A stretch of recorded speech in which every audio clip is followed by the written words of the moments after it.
Саламатсыңарбы, урматтуу балдар. Дүйнөлүк адабият сабагы 14 тема. Темабыз бүгүн балдар турган биздин темабыз Абул Касым Фирдауси жөнүндө кеп болмокчу. Тема боюнча биз дүйнөлүк адабияттын ичиндеги чыгыш адабиятына келдик. Анда эмесе силерге чыгыш адабияты жөнүндө кичине маалымат берип койсом.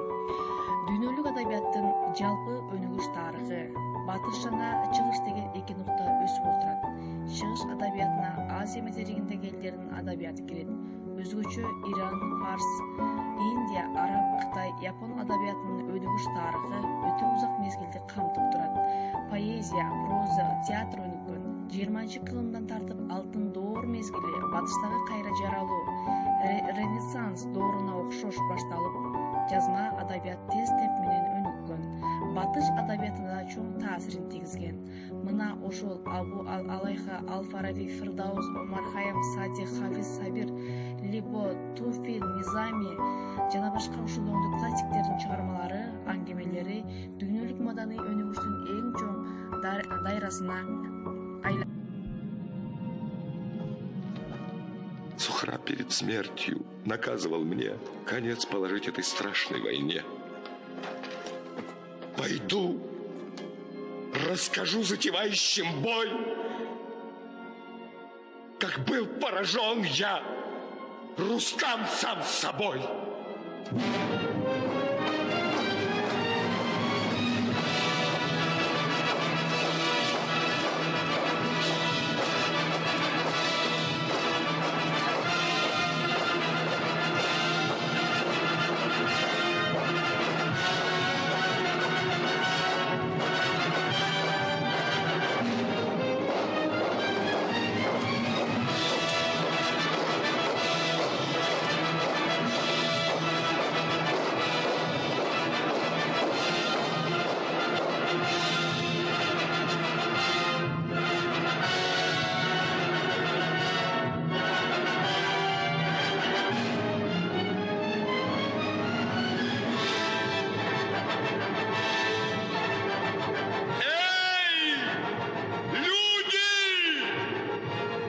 Услышьте меня!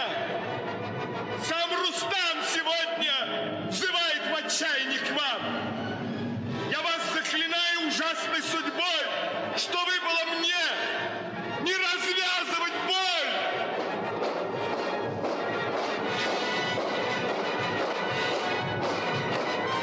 Люди!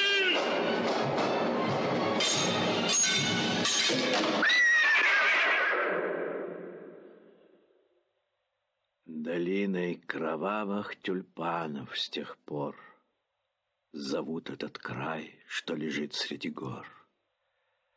Рустам жил недолго, за сыном своим сошел он в могилу тоскою томим, а следом за ним и его Тахмина. Давно миновали уж те времена, известно предание. В часы темноты, как люди, здесь плачут и стонут цветы, и тени Рустама и Тахмины здесь бродят ночами, печали полны. Вот старые были, много мудрости в ней, но все еще люди не стали умней.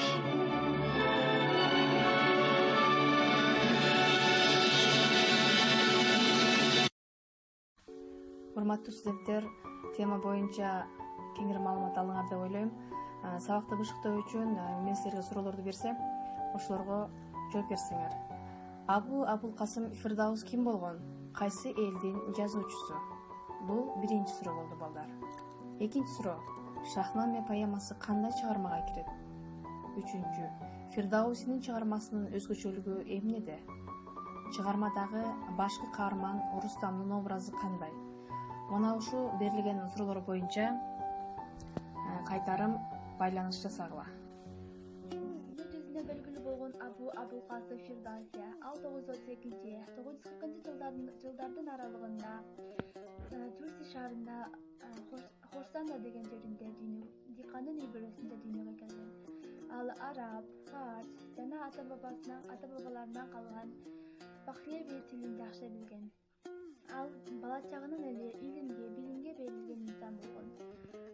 лакабаты Тахалус болгон. Ал бейиш деген түшүндүргөн. Абылкасымды Туси деп да аташпак.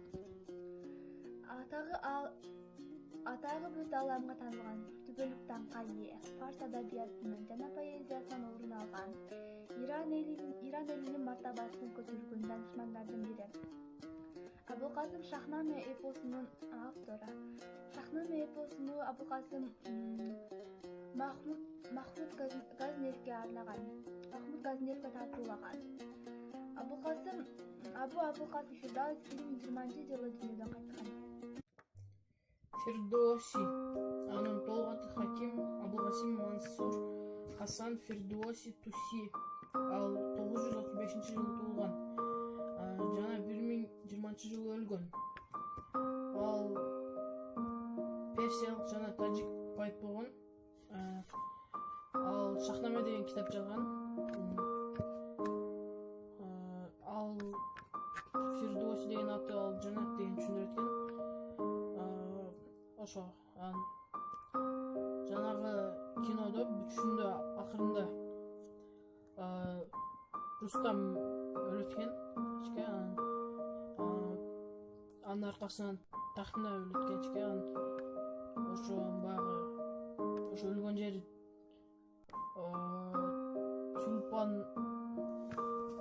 Тюльпан долина деп коет экен ошол жерде.